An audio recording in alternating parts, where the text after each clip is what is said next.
David Blain. A discussion about your money, including everything from investing and taxes to real estate. Now with this week's program from D.L. Blain Company in New Bern, here's David Blain. Hello and welcome to All Things Money. My name is David Blain, and today's show we're going to talk a little bit about oil and some of the implications.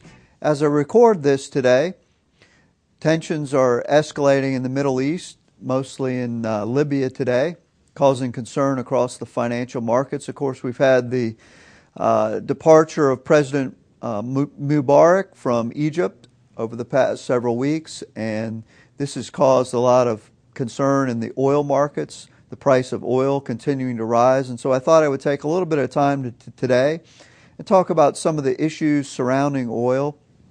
You hear a lot about it on the news. It's a concern for people, rising gas prices, but oil is a much broader and complex topic, and we're going to give you some information today to hopefully help you understand it a little bit better. If you have any questions or comments on the show, please feel free to give us a call. Our number is 252-633-0107. The show is taped, so call during regular business hours, or you can email us at any time at allthingsmoney@dlblain.com. That's allthingsmoney@dlblain.com. And of course, you can visit us on the web at www.dlblain.com. There you'll find information about myself, my firm, as well as archived copies of this show. So let's get into the topic of oil. As I mentioned at the beginning, oil's been in the news again lately. It was one of the primary drivers of the crisis. I think got up to around $140 a barrel in 2008, and it drives a lot of costs and things. Of course, what you put in your car, gasoline, people heat with home heating oil, but petroleum products are found in virtually everything that we use, plastics and all types of chemicals, and for making all sorts of different things. It really is more than just gasoline and people driving their car, although that is the largest use of oil. So you may have heard the term peak oil, and what peak oil means is the point at which the world production of oil will peak. It's largely felt that the oil reserves within the earth are finite, and that as we continue to use it up, at some point we will run out of oil, hence the peak oil theory. And when we look at the world production of oil, it's certainly going up, it's continuing to go up, but its rate of ascent has certainly moderated to a great extent. It's not quite as rapid as it used to be. On the demand side, when we look at some of the statistics, we see that with the exception of the U.S. and Japan, the rest of the world, the oil consumption per capita is still very low. But yet these countries, their consumption is increasing by tremendous amounts. So it's largely felt that even though the world oil production has been stagnating and that we may be running out of reserves, although you keep finding new sources of oil, such as drilling in shale and the oil sands, using water injected into shale to extract the oil, offshore drilling. So there are other sources of oil, and so nobody is really sure what the full reserves of the earth are in terms of oil. But the fact of the matter is the production its rate of ascent has been slowing, but yet demand is increasing and still has a tremendous way to go, especially in the developing countries. And so when we look at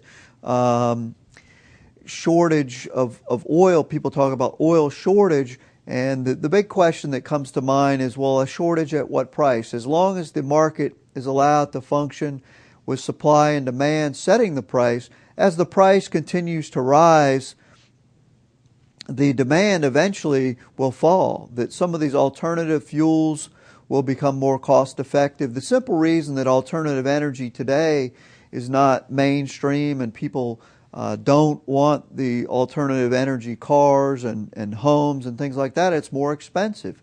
And so as the price of oil continues to rise, it will in effect put a cap on the demand for oil, and that will lead to the increased innovation and use of alternative energy products.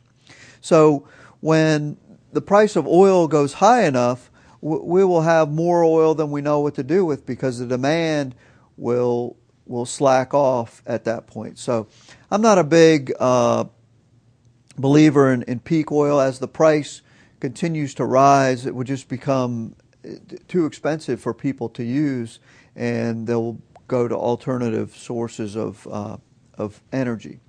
So let's do a little quick recap of the world, some facts that you may not know. Let's start with the top world petroleum producers. And this data comes from the Energy Information Administration. It's about a year old.